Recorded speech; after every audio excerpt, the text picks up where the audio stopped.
বন্ধুরা, আমাদের শাস্ত্রে গীতা ও পুরাণে উল্লেখ করা হয়েছে যে মাতা অন্নপূর্ণা পূজার দিন এই একটি খাবার সবাইকে খেতে হয়। যে সকল ব্যক্তিরা মাতা অন্নপূর্ণা পূজার দিন এই খাবারটি গ্রহণ করে থাকেন তারা সারা জীবন সুস্থ ও নিরোগ থাকেন। শুধু তাই নয় বন্ধুরা, আর এই মাতা অন্নপূর্ণা পূজার দিন আপনি যদি কিছুটা পরিমাণ চাল বাড়ির যদি এই বিশেষ একটি নির্দিষ্ট জায়গায় আপনি তুলে রাখতে পারেন, তাহলে মায়ের আশীর্বাদ ও কৃপায় আপনার কখনো অন্নবস্ত্র বাসস্থানের অভাব হবে না। হ্যাঁ বন্ধুরা, আপনারা একেবারে ঠিকই শুনেছেন। বন্ধুরা, আজ আমরা এই বিষয় নিয়েই আলোচনা করব, যা আমাদের প্রত্যেকের জানা অত্যন্ত জরুরি। কারণ বন্ধুরা, আমরা কম বেশি প্রত্যেকেই জানি যে হিন্দু সনাতন ধর্মে বিশেষ কিছু কিছু টোটকা বা ক্রিয়া যদি আমরা করতে পারি, তাহলে কিন্তু আমরা আমাদের জীবনে অখণ্ড সৌভাগ্যকে বৃদ্ধি করতে পারি। তাই আজ আমি আপনাদেরকে জানিয়ে দেব, এই মাতা অন্নপূর্ণা পূজার দিন আপনি আপনার বাড়ির ভাড়ার ঘর থেকে কিছুটা পরিমাণ চাল আপনার বাড়ির এই নির্দিষ্ট স্থানে সরিয়ে রাখতে পারেন, তাহলে সুনিশ্চিত মায়ের আশীর্বাদ ও কৃপায় আপনারা মালামাল হয়ে যাবেন। তবে একই সঙ্গে একটি কথা মাথায় রাখবেন যে আমাদের সবই কিন্তু মায়ের দান। মা আমাদের দান করেন বলে আজ আমরা খেয়ে পড়ে বেঁচে আছি। আপনারা যদি এই উপায় বা ক্রিয়াটি একবার করেন, তাহলে আপনাদের জীবনে কখনো অন্ন কষ্ট বা দারিদ্রতা কখনো কোনো পরিস্থিতিতেই আসবে না। তাই আপনারা যদি সুখ শান্তি ও সমৃদ্ধময় জীবন যাপন করতে চান, আপনারা যদি চান আপনাদের জীবনে সারা জীবন অন্নবস্ত্র বাসস্থান ভরপুর হয়ে থাকুক, তাহলে এই উপায় বা ক্রিয়াটি মাতা অন্নপূর্ণা পূজার দিন অবশ্যই করুন। তাই এই প্রসঙ্গে বিস্তারিত জানার আগে আপনাদের বলে রাখি, আপনি যদি আমাদের এই চ্যানেলে নতুন হয়ে থাকেন, তাহলে চ্যানেলটি অবশ্যই সাবস্ক্রাইব করুন এবং পাশে থাকা নোটিফিকেশন বেল আইকনটি ক্লিক করুন। কারণ আমি বিভিন্ন প্রকার তন্ত্র মন্ত্র বশীকরণ, টোটকা, বাস্তু টিপস, জ্যোতিষশাস্ত্র, পুজো আরাধনা এবং ব্ল্যাক ম্যাজিক করা নিয়ে নিত্য নতুন ভিডিও আপলোড করে থাকি, যা প্রয়োগ করার মাধ্যমে আপনার জীবনে থাকা সকল প্রকার সমস্যার সমাধান হয়ে যাবে। চলুন এইবার মূল আলোচনায় প্রবেশ করা যাক।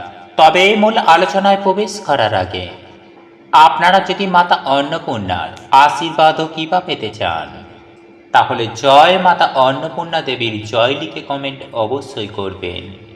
দেখবেন মায়ের আশীর্বাদ ও কৃপা আপনাদের সঙ্গে সাথে থাকবে। বন্ধুরা, আমি সবার প্রথমে আপনাদেরকে এই বিষয়টি জানিয়ে রাখি যে সবাই কিন্তু না জেনে বুঝে সংসারে এই ভুলগুলি করে থাকে, যার ফলে আপনার জীবনে চরম ভয়ঙ্কর দারিদ্রতা, দুর্ভাগ্য, অর্থকষ্ট নেমে আসতে বেশি সময় নেয় না। তাই আজ আমি সবার প্রথমেই যে বিষয়টি আপনাদেরকে অবগত করাবো, সেটি হলো আপনারা এই অন্নপূর্ণা পূজার দিন আপনারা যেমন সকাল সকাল ঘুম থেকে উঠবেন, ঠিক তেমনই এই দিন আপনাদের বাড়ি ঘর দোয়ার পরিষ্কার পরিচ্ছন্ন করে রাখবেন। এছাড়াও আমি আপনাদেরকে এটাও জানিয়ে রাখতে চাই, আর তা হলো বন্ধুরা, আপনারা কখনোই একটা জারের মধ্যে সমস্ত চাল ভরে রাখবেন না। বন্ধুরা, সংসারে বিশেষ কিছু নিয়ম রয়েছে এই চাল বা অন্নকে রাখার জন্য। আর শাস্ত্র অনুযায়ী মনে করা হয় যে একটি বড় জারের মধ্যে যেমন বেশি পরিমাণে চাল রাখবেন, ঠিক তেমনই আরও একটি ছোট জার রাখবেন এবং তার মধ্যেও কিছুটা চাল রাখবেন। আর ওই ছোট জারটি থেকেই প্রতিনিয়ত চালের ব্যবহার করবেন রান্নার জন্য। তাই আপনার ভাড়ার ঘরে দুটি চালের জায়গা অবশ্যই রাখতে হবে। বন্ধুরা, এরপর যে বিষয়টি আপনাদেরকে অবগত করাবো সেটি হলো, বন্ধুরা, আপনারা প্রত্যেকেই কম বেশি হয়তো জানি যে এই চাল কখনোই শেষ হয়ে গেলে বা ফুরিয়ে গেলে কখনোই বলতে নেই যে চাল শেষ হয়ে গেছে বা চাল আর নেই। বন্ধুরা, এই ধরনের এমন কথাবার্তা আপনি আপনার সংসারে কখনোই বলবেন না, কারণ মনে রাখবেন যে মা অন্নপূর্ণার দান কখনো শেষ হতে পারে না। তাই বন্ধুরা, আপনার সংসারে যদি চাল ফুরিয়ে যায় বা শেষ হয়ে যায়, তাহলে আপনারা বলবেন যে চাল বারবারন্ত। তাই এই বিষয়টি অতি অবশ্যই মাথায় রাখবেন। বন্ধুরা, এরপর আমি আপনাদেরকে তৃতীয় যে বিষয়টি অবগত করাবো সেটি হলো, বন্ধুরা, আপনারা আপনাদের বাড়িতে যখন চালের ব্যবহার করবেন, তখন আপনারা সদা সর্বদাই মাথায় রাখবেন যে আপনার বাড়িতে যে প্রধান চালের যে বড় জারটি রয়েছে, সেই বড় জারের চাল শেষ হবার আগেই আপনারা বাজার দোকান থেকে এই চাল আবার পুনরায় কিনে আনবেন। ওই বড় চালের জারটি আপনারা ভুলেও কখনো শূন্য করে দেবেন না। আর যদি করেন, তাহলে আপনি এটুকু সুনিশ্চিত হয়ে যান যে আপনার সংসারে চরম ভয়ঙ্কর অমঙ্গল এবং দারিদ্রতা নেমে আসবেই আসবে। তাই বন্ধুরা, আপনারা সদা সর্বদাই চেষ্টা করবেন আপনার ভাঁড়ারে যেন চাল সব সময় পরিপূর্ণ থাকে। বন্ধুরা, একই সঙ্গে আমি এটাও আপনাদেরকে জানিয়ে রাখি যে আমাদের সংসারে এমন কিছু কিছু জিনিস রয়েছে যা সংসারে থাকলে আমাদেরকে মেনে চলতে হয়। আর তার মধ্যে আমি প্রথমেই বলি যে এই চাল কখনোই সন্ধ্যার পর কাউকে দান করবেন না। বন্ধুরা, শাস্ত্র মতে বলা হয় এই চাল যেমন মা লক্ষ্মীর দান, ঠিক তেমন এটাও বিশ্বাস করা হয় যে আপনি যদি সন্ধ্যার পর কোনো মানুষকে যদি চাল দিয়ে সাহায্য করেন, বা আপনার কাছে কেউ যদি চাল চাইতে আসে আর আপনি আপনার ভাঁড়ার থেকে বার করে দিলেন, তাহলে আপনি সুনিশ্চিত হয়ে যান যে মা লক্ষ্মী কিন্তু আপনার গৃহ ছেড়ে চলে যাবেন। তাই সন্ধ্যার পরে চাল কাউকে ভুলেও দেবেন না। দরকার হলে আপনি তাকে কিছু টাকা দিয়ে দিন এবং দোকান থেকে কিনে নিতে বলুন, কিন্তু আপনি আপনার ভাড়ার ঘর থেকে চাল বার করে তাকে সাহায্য করবেন না। বন্ধুরা, একই সঙ্গে আমি আপনাদেরকে আরও একটি বিষয় জানিয়ে রাখি যে আপনারা যখন খেতে বসবেন বা খাবেন, তখন কিন্তু কখনোই অন্যের অবহেলা করবেন না বা অন্ন নষ্ট করবেন না। বন্ধুরা, অনেকেই আছেন যারা খেতে বসে উঠে চলে যায়। আবার অনেকেই আছেন অন্ন প্রচুর পরিমাণে নষ্ট করেন। আবার এমনও রয়েছেন যে অন্যকে অনেকেই অবহেলার চোখে দেখেন।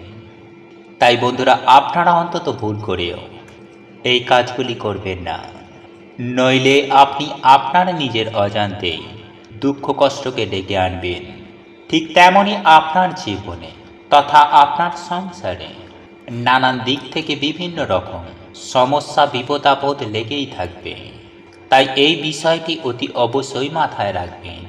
যাই হোক বন্ধুরা, এরপর আমি আপনাদেরকে যে উপায় বা টোটকাটির কথা জানিয়ে দেব সেটি হলো, বন্ধুরা, আপনারা এই মাতা অন্নপূর্ণা পূজার দিন আপনি যখন আপনার বাড়িতে পুজো আরাধনা করবেন, তখন মাকে আপনারা এক মুঠো চাল অর্পণ করবেন।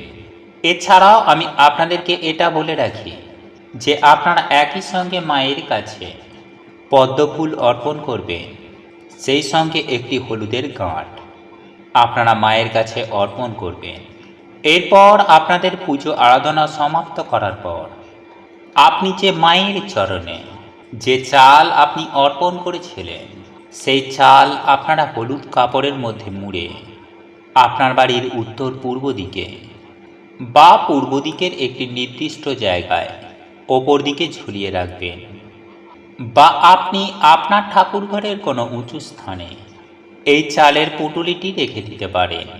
বন্ধুরা, সামান্য এই বিশেষ উপায় বা ক্রিয়াটি মাতা অন্নপূর্ণা পূজার দিন নিষ্ঠা ভক্তি সহকারে যদি করতে পারেন, তাহলে আমি আপনাদেরকে সুনিশ্চিতভাবে বলতে পারি যে আপনার জীবনে মাতা অন্নপূর্ণা ও মা লক্ষ্মীর আশীর্বাদে আপনাদের কখনো অর্থ বা অন্নের কখনো অভাব আসবে না।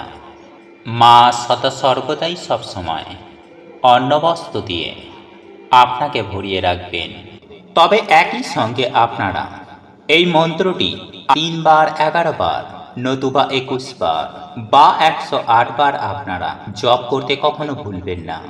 তাই বন্ধুরা, অতি অবশ্যই এই মন্ত্রটি বলুন এবং এই খাবারটি গ্রহণ করুন।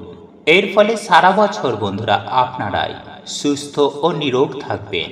মাতা অন্নপূর্ণার কৃপায় ও দেবাদিদেব মহাদেবের আশীর্বাদও কৃপায় আপনাদের সকল প্রকার দুঃখ কষ্ট, জ্বালা যন্ত্রণা, রোগ ব্যাধি ও দারিদ্রতা একেবারে নাশ হয়ে যাবে। হ্যাঁ বন্ধুরা, আপনারা যদি আর্থিক কষ্টে ভোগেন তাহলে সেই আর্থিক কষ্ট সুনিশ্চিতভাবে কেটে যাবে। কারণ মাতা পার্বতীর একটি রূপ হচ্ছে মাতা অন্নপূর্ণা। যার ওপরে মায়ের কৃপা হয় তার সারা জীবনও অন্ন, বস্ত্র ও অর্থে কখনো অভাব হয় না। কিন্তু বন্ধুরা, আজকের মতো এই পবিত্রতম দিনে সামান্য কিছু ভুলের কারণে মানুষের জীবনে নেমে আসে চরম ভয়ঙ্কর দুর্ভাগ্য। মায়ের কৃপায় যেমন মানুষের দুর্ভাগ্যের নাশ হয়ে যায়, ঠিক তেমনই বন্ধুরা এই দিনে কিন্তু এই নবরাত্রি চলাকালীন বিশেষ কিছু কার্যে মানুষের জীবনে নেমে আসে চরম ভয়ঙ্কর দুর্ভাগ্য, দারিদ্রতা। তাই পুরো ভিডিওটি দেখতে বন্ধুরা একদমই ভুলবেন না। চলুন এইবার মূল আলোচনায় প্রবেশ করা যাক। তবে মূল আলোচনায় প্রবেশ করার আগে আপনারা যদি মাতা অন্নপূর্ণা এবং দেবাদিদেব মহাদেবের আশীর্বাদ ও কৃপা লাভ করতে চান তাহলে জয় মাতা অন্নপূর্ণা দেবীর জয়, জয় দেবাদিদেব মহাদেবের জয় লিখে কমেন্ট অবশ্যই করবেন। বন্ধুরা, আমি সবার প্রথমে যে বিষয়টির কথা বলবো তা হলো এই পবিত্রতম দিনে রাতে ঘুমানোর আগে মাতা অন্নপূর্ণাকে স্মরণ করে, মাতার উদ্দেশ্যে প্রণাম করে, তাকে ধন্যবাদ দিয়ে তারপরেই ঘুমাবেন। এবং মাতা অন্নপূর্ণা দেবীর উদ্দেশ্যে বলুন যে মা, যে তুমি সারা বছর তোমার এই সন্তানের বাড়িতে এইভাবেই কৃপা করো যেন সারা বছর আমাদের বাড়িতে কখনো অর্থ, অন্ন এবং বস্ত্রের অভাব না হয়। সারা বছর যেন আমাদের বাড়িতে সুখ, শান্তি, সমৃদ্ধি বিরাজ করে। আমরা যেন সুস্থ নিরোগ হয়ে আনন্দের সহিত জীবনটাকে অতিবাহিত করতে পারি। বন্ধুরা, এরপর দ্বিতীয় যে বিষয়টির কথা বলবো তা হলো আজকের মতো এই পবিত্রতম দিনে আপনারা সন্ধ্যাবেলায় মাতা অন্নপূর্ণা দেবীর পুজো আরাধনা করতে কিন্তু কখনোই ভুলবেন না। কিছু না হলেও সামান্য ফুল ফল দিয়েও আপনারা মাকে ভোগ দিয়ে মায়ের পুজো আরাধনা করুন। যদি আপনার গৃহেতে মাতা অন্নপূর্ণা দেবীর মূর্তি না পান তাহলে মা লক্ষ্মী বা মাতা পার্বতী কিংবা মা দুর্গা যে কোনো মূর্তি নিয়ে আপনারা নিষ্ঠা ভক্তি ভরে হৃদয়ের অন্তর থেকে মাতা অন্নপূর্ণা দেবীকে স্মরণ করে মাকে শ্রদ্ধা ভক্তি দিয়ে মায়ের আশীর্বাদ নিন। এছাড়াও বন্ধুরা, একটি লাল জবা ফুলের মধ্যে কিছুটা লাল চন্দন লাগিয়ে মা দুর্গা, মা কালী বা মাতা অন্নপূর্ণা দেবীর যে কোনো মন্দিরে গিয়ে এটি দান করে নিজের মনের ইচ্ছা মনোবাসনা বললে তা মা অন্নপূর্ণা দেবী অবশ্যই শোনেন। তাই কার্যটি কিন্তু বন্ধুরা আপনারা আজকের মতো এই পবিত্র দিনে করতে একদম ভুলবেন না। এরপর তৃতীয়ত যে বিষয়টি আপনাদেরকে বলবো তা হলো বন্ধুরা, আজকের মতো এই পবিত্রতম দিনে কোনো রকম আমিষ রান্না বান্না কিংবা মদ্যপান বা নেশা ভাঙ কিংবা পেঁয়াজ রসুন কিন্তু আপনারা একদমই খাবেন না। পারলে এই দিনে আপনারা মাতা অন্নপূর্ণা দেবীকে ভোগ দিয়ে সেই প্রসাদ আপনারা বাড়ির সকলে মিলে সপরিবারে গ্রহণ করুন। এই দিন মাতা অন্নপূর্ণার নামে সামান্য পায়েস রান্না করে মাকে ভোগ নিবেদন করলে মাতা অন্নপূর্ণা দেবী অত্যন্ত প্রসন্ন হন। তাই আজকে রাতে কিন্তু বন্ধুরা মায়ের এই পায়েস প্রসাদ খেতে একদম ভুলবেন না। কারণ এই প্রসাদ বন্ধুরা আজকের মতো এই পবিত্রতম দিনে ভাগ্যশালীরাই পায়। মনে করা হয় অন্নপূর্ণা দেবীর পুজোর দিনে এই প্রসাদ গ্রহণ করলে রোগ ব্যাধি, গ্রহদোষ এবং দুর্ভাগ্যের নাশ হয়ে যায়। তাই বন্ধুরা আজকের মতো এই পবিত্রতম দিনে সন্ধ্যার পরে সামান্য আতপ চাল, পায়েস ও সিঁদুর মায়ের কাছে নিবেদন করতে একদম ভুলবেন না। এরপর চতুর্থ যে বিষয়টির কথা বলবো তা হলো বন্ধুরা, আজকের মতো এই পবিত্রতম দিনে কিন্তু আপনারা কারোর মনে ভুলেও দুঃখ কষ্ট দেবেন না। সেই সঙ্গে কোনো নারীকে খারাপ চোখে দেখা, কোনো নারীর বিষয়ে খারাপ চিন্তা ভাবনা করা, মনে দুঃখ দেওয়া, বন্ধুরা এই সমস্ত কার্য কিন্তু এই দিনে ঘোর দুর্ভাগ্য ডেকে আনে। তাই পরিবারের সুখ শান্তি সমৃদ্ধি বজায় রাখতে চাইলে এই দিনে আপনারা কারোর সাথে ঝগড়া ঝামেলা কলহ অশান্তি একদম জড়াবেন না।